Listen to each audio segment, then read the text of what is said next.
There's a certain kind of silence around Bully, the game, that feels just different from Rockstar's other franchises. It's not the silence of absence, it's just more like something unfinished, sitting in the background of gaming history, still waiting for a proper continuation. While Grand Theft Auto and Red Dead Redemption kept evolving into massive industry-defining projects through these years, Bully stayed frozen in time as a cult classic. Loved, remembered, constantly requested, but never truly revisited in a meaningful way. And that's exactly why the rumors, around a Bully remake or a full reimagining is just never really fully died. In fact, in recent years, those rumors have grown stronger again, with multiple reports and industry chatter suggesting that Rockstar may have quietly explored early-stage ideas for beginning Bully back in some form, potentially even entering pre-production discussions.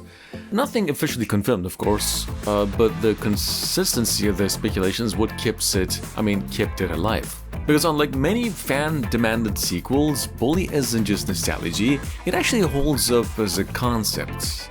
A teenage open-world game set inside a strict boarding school system where social hierarchy is basically its own survival mechanic.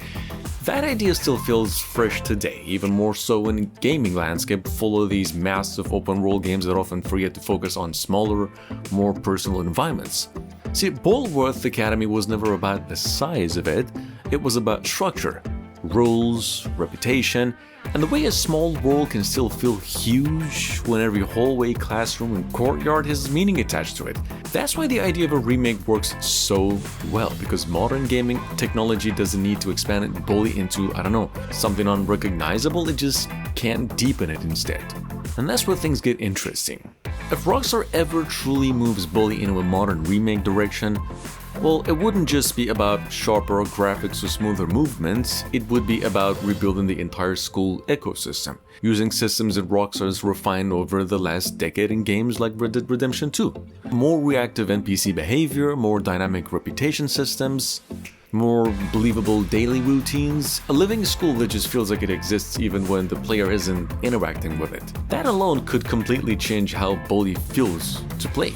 Because one of the most powerful things about the original game was how grounded it felt despite its exaggerated tone. It wasn't about saving the world or stopping global threats. It was about surviving teenage life in a system that constantly judged you. Getting through classes, managing friendships, dealing with bullies, finding a place inside a hierarchy that shifts depending on your actions.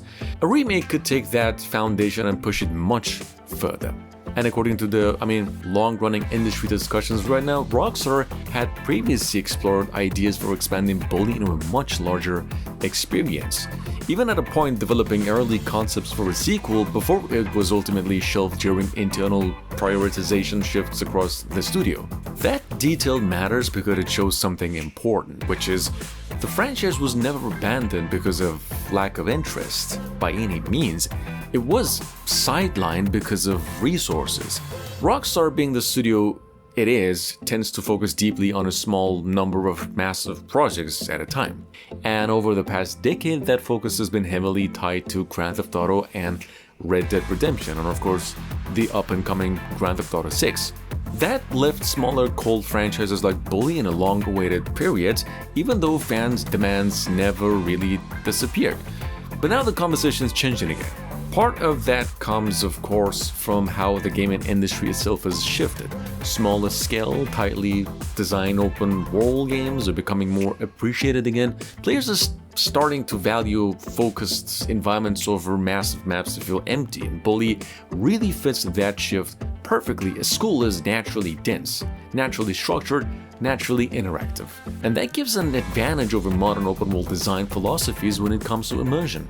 So when rumors started circulating again about early discussions or pre-production interests at Rockstar, it didn't feel random, it just felt like a logical revisit to a concept that was simply ahead of its time in terms of how it was originally designed. Even the history of Bully 2 development plays into this feeling. At one point, multiple reports suggested that Rockstar New England had actively worked on a sequel build, even producing a playable vertical slice before the project was eventually shelved around at the late 2000s due to internal priorities and shift in studio focus. That kind of history always leaves something behind. Not just unused ideas, but structural groundwork that can be revisited later. And that's often how Rockstar operates. Ideas don't always disappear completely, they get absorbed, refined, and sometimes reintroduced into later projects in different forms. That's part of why fans still believe a Bully return as possible. Not because of constant marketing or official hints, but because the foundation never truly stopped feeling relevant. If anything, it feels more relevant now than it did back in 2006. That's right, because modern school environments and games are often either too simplistic or too stylized. Bully sits in a rare space when realism and satire blends together in a way that still feels believable. The tone's grounded, but not serious, the rules structured, but not restrictive. The humor exists, but it also doesn't break immersion as well. A remake could preserve all of that while enhancing what technology now allows. Better crowd simulation, more detailed facial animations for character interactions, dynamic events that make the school feel unpredictable throughout the day, and a deeper narrative structure that expands Jimmy Hopkins' story in ways that weren't even possible on older hardware. There's also a strong argument that Remake wouldn't just modernize the game, it would reintroduce it to a generation that never experienced it in the original form. And that's important because Bully isn't just remembered for its gameplay, it's remembered for its identity, its tone, its ability to make its school feel like a living ecosystem full of small stories happening all at once. That's not something you easily replicate, it has to be rebuilt carefully. And that's where Rockstar modern experiences could matter most. The franchise was never abandoned because of lack of interest, by any means. It was sidelined because of resources.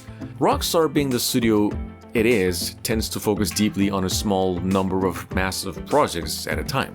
And over the past decade, that focus has been heavily tied to Grand Theft Auto and Red Dead Redemption, and of course, the up-and-coming Grand Theft Auto 6. They've proven in recent years that they can take older design philosophies and evolve into something much more complex without losing the core identity of the original work.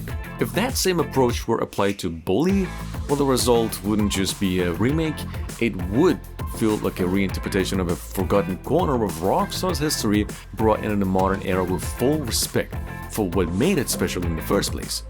And that's why the conversation hasn't faded. Because Bully doesn't feel outdated, it feels paused, like a system that stopped running before it reached its full potential. And now, of course, years later, players are still waiting to see if Rockstar will finally press play again.